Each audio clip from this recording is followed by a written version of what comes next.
साहेबांनी तर तांबेसाहेबांनी ओळख करून दिलीच. आपण मेन विषयाकडे काय होतं तर गेले 15-16 वर्षापासून मी कारखान्यामध्ये चीफ कॅन्टोन्मेंट ऑफिसर आहे आणि सातत्याने आम्ही कारखाना परिसरामध्ये शेतकऱ्यांचं ऊसाचं उत्पादन वाढावं म्हणून हमेशा प्रयत्न करत आलो आहे.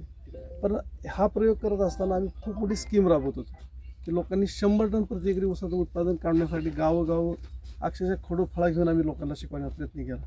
पण एक गोष्ट लक्षात आली, ज्यावेळेस 500 लोक ह्या योजनेत भाग घेतात त्यावेळेस खाली 4-5 लोक एकरी 100 टन किंवा त्यापेक्षा जास्तीचं उत्पादन म्हणजे 1-2 टक्क्यापेक्षा जास्त लोक ह्यामध्ये सक्सेस होत नाहीत.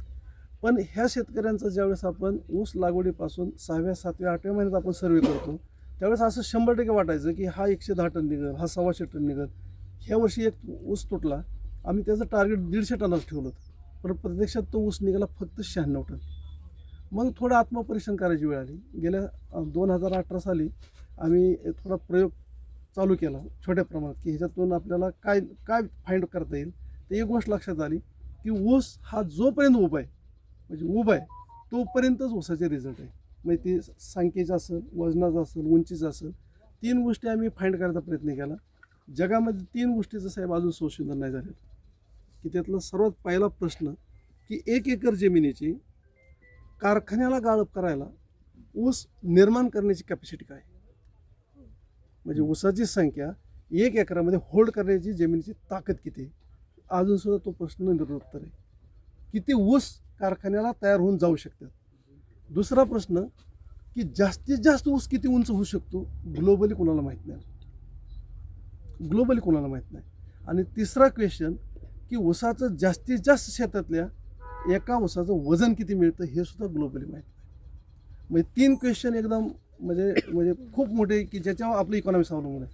म्हणजे एका एकराचं होल्डिंग कॅपॅसिटी माहीत नाही, एका ऊसाची उंची किती होऊ शकते शेतातल्या हे माहीत नाही, एका ऊसाचं वजन किती होऊ शकतं हे माहीत नाही. आम्ही माझ्या मुलांनी ह्यांनी एकत्रित आम्ही असा थोडा प्रयोग करायचं ठरवलं. ज्यावेळेस हा तुमच्यासमोर जो प्रयोग दिसतो त्याची ज्यावेळेस कल्पना मनात निर्माण झाली त्यावेळेस आमच्या डोळ्यापुढं असं चित्र कुठंच नाही की त्याला थोडक्यात ऊसाला जगामध्ये स्टेजिंग करून ऊसाचं पीक घेतलं आहे असा रेफरन्ससुद्धा ग्लोबली नाही. मग हे सर्व करत असताना आम्हालासुद्धा बराच मोठा प्रश्न निर्माण झाला. असं करायचं म्हणजे वेगळंच पण आहे ना, एवढं मोठं करायचं म्हणजे वेगळं पण आहे. मग 2 गुंठ्यावर आम्ही विचार करत करत म्हणलं लोकांची विश्वासार्हता 1-2 गुंठ्यावर राहणार नाही. म्हणून ही जो आमचा 27 गुंठ्याचा प्लॉट आहे ह्याचा मिडल आपण ॲग्रिकल्चरमध्ये काय करतो एक ट्रीटमेंट आणि कंट्रोल. मग तो कंट्रोलचा प्लॉट ठेवला 13 गुंठ आणि हा ट्रीटेड प्लॉट ठेवला. ह्या कंट्रोल आणि ट्रीटेडमध्ये मेजर फरक काय, ड्रीप सेम, पाणी सेम, खतं सेम, सर्व नियोजन सेम, पाचट काढणं वगैरे सर्व सेम. फक्त इथं स्टेजिंग आहे आणि तिथं विदाऊट स्टेजिंग आहे. आता स्टेजिंगमध्ये परत 2 ट्रायल घेतल्या.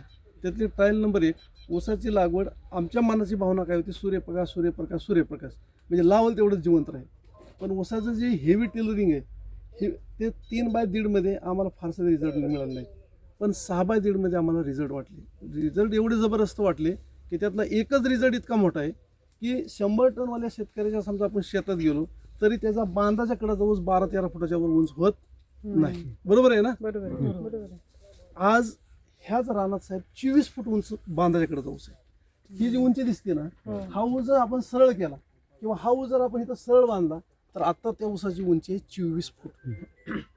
हे युनिक आहे. दुसरी महत्त्वाची गोष्ट 100 टनच्या वेळेस ऊसाचं उत्पादन निघतं त्यावेळेस त्या शेतकऱ्याचं 32 ते 34 हजारापेक्षा ऊसाची संख्या जास्त मिळत नाही. कारण का सूर्यप्रकाश हाच मोठा फॅक्टर आहे म्हणजे ऊसाची वाढीला बी ऊसाची संख्या मेंटेन करायला. ह्यामध्ये 2 वेळा पाचट काढल्यामुळं वर्षभर सूर्यप्रकाश ऊसाच्या बेटात जाते, बेटापर्यंत जाते. त्यामुळे आपल्याला ह्याच्यात खूप मोठे त्याचे सकस मिळतात, त्याचं वजन पण मिळतं. आणि ह्या सर्व ज्यावेळेस आम्ही संपूर्ण प्रयोग केला त्यावेळेस आम्हाला असं एक लक्षात आलं की स्टेजिंगमुळे ऊसाची चांगली वाढ होती. त्याच्या अगोदर एक गोष्ट माझ्याकडून सांगायची राहिली. हा प्रयोग करायचा ठरल्यानंतर खरं तर ही जमीन आमची जवळजवळ 3-4 नंबरची ग्रेडची साहेब आहे जमीन. म्हणजे ह्या जमिनीमध्ये कितीही प्रयत्न केला तर 40-50 टनाच्या वर ऊसाचं उत्पादन येत नाही. समजा आपण सर्व ॲग्रिकल्चर ग्रॅज्युएट आहे. ह्या जमिनीचा pH 8.2 ते 8.5च्या दरम्यान. दुसरी गोष्ट ह्याचं जी पाणी आम्ही वापरतोय त्याचा 1000 ते 1300 TDSचं पाणी. म्हणजे अशा म्हणजे जे मेन फॅक्टर आहेत त्या मेन फॅक्टर तर हे असे त्याचे ऑब्झर्वेशन आहेत. अशा पद्धतीत जर आपल्याला एवढ्या मोठ्या प्रमाणात हेवी वाढ मिळत असेल तर स्टेजिंग आणि सूर्यप्रकाश हे युनिक फाइंडिंग आहे थोडक्यात. आता ह्याच्यात सक्सेस आम्हाला किती मिळाला तर साहेब 100% आम्हाला सक्सेस ह्यात का मिळाला नाही, हा प्रयोग आहे. ह्या प्रयोगातला मात्र निष्कर्ष असा आला की जर शेतकऱ्यांनी म्हणजे आम्हाला जे निष्कर्ष आला ते सांगतो, शेतकऱ्यांनी जर 7x1 वर ऊसाची लागवड केली तर गडीभर आपलं एकराचं क्षेत्रफळ राहतं 43,560. 43,560 भागीला 7 केल्यानंतर त्याचं उत्तर येतं 6,222. 6,222 काय आली, रोप, बरोबर आहे ना. मग त्या 6,222 मध्ये 222 रोपं बाजूला करा, राहिली 6,000. आता जे आपण ह्याला मार्किंग केलंय, ही जी लाईन आहे ह्याला जे मार्किंग केलंय त्याला 4 प्रकारचे रेबिन बांधतात. एक पांढरं रेबिन आहे ते 11 ते 15ला आहे, तांबडं रेबिन आहे ते 16 ते 20 ऊसाला आहे, आणि हिरवं रेबिन आहे ते 21 ते 25 ऊसाला आहे, आणि पिवळं रेबिन आहे ते 31 ते 35 ऊसाला आहे. साहेब अशी मॅक्झिमम बेट मिळाली आम्हाला की ज्यामध्ये 11 ते 15 आहे, 16 ते 20 आहे, आणि 21 ते 25 पण आहे, आणि एक बेट मात्र 31 ऊसाचं मिळालं. त्या 31 ऊसाच्या बेटामध्ये भविष्यातलं त्याचं टनेज 90 ते 105 किलो आहे. म्हणजे एका बेटात ची मॅक्झिमम वजन आमच्या रानात 90 ते 105, कारण काही तोडून ॲक्च्युली बघितलं नाही, पण 90 ते 105 मिळालं. मी तुम्हाला रोपांचं कॅल्क्युलेशन सांगितलं, 6,000 रुपये बसतात. आता ह्या गणिताला एकच फक्त म्हणजे कसं टनेज निघू शकतं तर 6,000 रुपये. आपल्या इथं भरपूर बेट जे 11-12च्या पुढे आहेत, आपल्याला फक्त साहेब 12 ऊसाची गरज आहे. 6,000 रुपये आणि प्रत्येक बेटात किती ऊस पाहिजे आपल्याला गाळपाला, फक्त 12, म्हणजे 72,000 ऊस झाले. त्यातले 2,000 सोडून द्या, राहिले 70,000. 70,000 ऊस आमच्या रानात. ज्यावेळेस कुलकर्णी साहेबांचा तुम्ही बऱ्याच जणांनी व्हिडिओ पाहिला असेल, कुलकर्णी साहेब आलते त्यावेळेस आमच्या स्वतःच्या ह्या जमिनीमध्ये 4.300 ग्रॅमचा ऊस आम्ही वजन सर्वांसमोर केलं. आणि ऊसाचं वजन आम्ही जी ट्रायल घेतली ती दारात, त्यामध्ये 5 ते 6 किलोचं आम्हाला 78 ऊस सापडले ते साहेब, स्टेजिंगमधले 78. मग आम्ही असं कॅल्क्युलेशन केलं, 6,000 रुपये 7x1, 6,000 रुपये, 6,000मध्ये 12 फुट्याप्रमाणे 1272 वरचे 2 सोडून दिले, 70. फक्त 4 किलोचा ऊस निघाला. 70,000 ऊस फक्त 4 किलोचा एक निघाला तर 280 टन निघल. तो 5 किलोचा निघाला तर 350 निघल. तो 6 किलोचा निघाला तर 420 टन ऊस निघल. मित्रांनो, हे इतका कॉन्फिडन्स आहे आणि हे इतकं ॲक्युरसी आहे, कारण का तुम्ही स्वतः जे पाहताय ती सर्व परत मी सांगतो, ह्या जमिनीत 10-12 फूट सुद्धा ऊस येत नाही. जर आपण ह्यामध्ये इम्प्रूव्हमेंट केली, ह्यामध्ये हे फायनल नाही, ह्यामध्ये इम्प्रूव्हमेंट केली, लागवडीमध्ये इम्प्रूव्हमेंट केली, ह्याच्या स्टेजिंगमध्ये इम्प्रूव्हमेंट केली, कॉस्ट आपण त्याची कमीत कमी केली, आणि थोडी माहिती घेतली, तर मित्रांनो आरामशीर चांगल्या शेतकऱ्याचा ज्याचा 80-90 टन एकरी ऊसाचं उत्पादन आज येते, त्याच्या रानात 7x1 वरती आम्ही म्हणतो त्या पद्धतीनं जर गेलं तर 100% 400 टन प्लस ऊस मिळणार. आम्ही ज्यावेळेस हे डिस्प्ले केलं साहेब त्यावेळेस सुद्धा सांगितलं होतं की हा ऊस माझ्या रानात नाही. आता तुम्ही म्हणसाल 13 गुंठे ते 130 टन, कारण का हा प्रयोग असल्यामुळे ह्याचे निष्कर्ष काहीच नव्हते ना. पण आम्हाला हे सापडल्यानंतर थोडं मुलाचं माझं थोडं कॉन्ट्रोवर्सी झाली, त्याची इच्छा होती नको दाखवाय, कारण का आपल्याला एवढं. पण प्रयोगाचा अर्थ असा आहे की त्याचं उत्तर माहीत नाही, आणि कुठं जरी तुम्हाला रिझल्ट मिळेल तर आज जर हा प्रयोग साहेब उभा परत करायचा म्हणलं तर ह्याला 2-2.5 वर्ष जाणार आहे. 2-2.5 वर्षात काही होऊ शकतं, आपण असू शकतो नसू शकतो, पण एवढा मोठा डिस्प्ले जर आपल्याला मिळाला असेल तर आपलं हे कर्तव्य आमचं वाटलं, हे कर्तव्य आपल्या लोकांपुढे न्यायचं, म्हणून सर्वांसमोर आम्ही आणण्याचा प्रयत्न केला. बाकी दुसरं याचा खर्च काही प्रश्न आहेत. पहिला प्रश्न असा आहे की हे करण्यासाठी तुम्हाला एका एकराला किती खर्च येतो? हो का, आता मी तुम्हाला मागे सांगितलं की फॅब्रिकेटरला कोण तयार होत नव्हता, त्याच्या म्हणण्यानुसार केल्यामुळं जवळजवळ 70% आम्हाला खर्च जास्तीचा करावा लागला. कारण काय 13 गुंठ्याला 6 लाख रुपये आमचे गेले. पण ह्यामध्ये बऱ्याचशा अशा गोष्टी ज्याला थोडं लक्षात येईल ते सुद्धा सांगेल की ह्या गोष्टी काय करायची गरज नाही. त्यातलं उदाहरण नंबर 1, ही तार आणि आडवं लोकांना लावायची गरज नाही. हे कळलं कधी आहे, हा प्रयोग उभा राहिल्यानंतर, आणि बऱ्यापैकी परमनंट वर्क केल्यामुळे आम्हाला ते परत बाहेर काढता येईल. त्यानंतर हे सुद्धा ह्या अंतरावर पाहिजे का तर काही गरज नाही, अजून 3 फूट 4 फूट वर नेता येईल. आणि जी शेवटची लाईन आहे ना ती आमची समजा 20 फुटावरती, आणि 20 फुटाच्या वर आमचा ऊस अजून 4 फूट आहे, पण ऊस इकडे तिकडे गेलाय. चांगल्या रानात तो 35 वर जाईल, आणि चांगल्या रानात 3 स्टेजची गरज आहे. म्हणजे ह्याच्यावर तो 10-12 फूट जाणार आहे, त्यावेळेस त्याला ह्या 3 फूट 3चीच वर स्टेजिंगची गरज आहे. आम्हाला थोडी आयडिया नव्हती आणि मनावरती एक दडपण होतं, आणि प्रयोग करणाऱ्याचा असं म्हणजे आम्ही महत्व कशाला दिलं त्यावेळेस, सूर्यप्रकाश आणि उभा ऊस. स्टेजिंगला जरी 2 पैसे जास्त खर्च झाला असता झाला, समजा आम्ही प्रयत्न केला असता कमी करायला आणि जर दुर्दैवाने ते पडलेलं असतं तर तुम्ही बघायला नसतं. त्यामुळे हा प्राथमिक खर्च आहे. पण ह्याचं इकॉनॉमिक्स पण असं आहे, म्हणजे ह्याचं इकॉनॉमिक्स पण सांगतो. समजा आमचा खर्च झाला आणि मी साधारण 50% ह्याच्यातनं सेव्ह होऊ शकतं एवढी पॉसिबिलिटी आहे. मग 25,000 रुपये गुंठ्याला जर खर्च झाला, गडीभर गणित बघा, आणि जर अशा पद्धतीनं ऊसाचे आपल्याला 10-12 जर खोडे गवत, ऊस एक कुठलं पीक आहे, गवत वर्गीय पीक. म्हणजे हा बांबू आहे, हा गवत आहे आणि हा ऊस आहे. म्हणजे ह्याला कापायचं आणि पुढे येणार आहे. मग हा जर आपल्याला 25,000 रुपये गुंठ्यांनी खर्च करून जर आपल्याला 10 ते 15 पिकं जर घेऊ शकलो आपण, किंवा कमीत कमी 10 घेऊ शकलो, तर 25/10 केलं तर 2,500 रुपये प्रत्येक पिकाला आहे.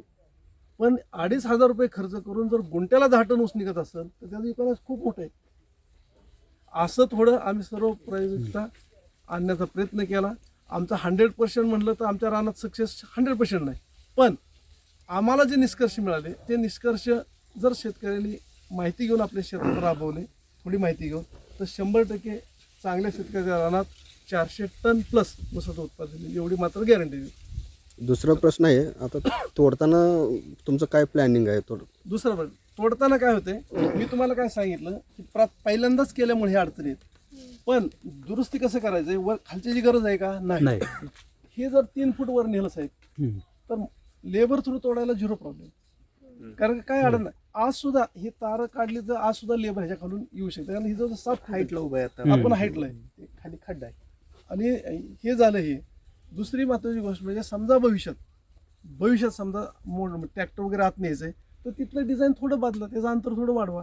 आणि हे सर्व आम्हाला एका दक्षिण सोलापूरच्या शेतकऱ्यांनी सांगितलं, साहेब मांडव 2 तासात उभा करते, असेंब्ली सेम ते करा.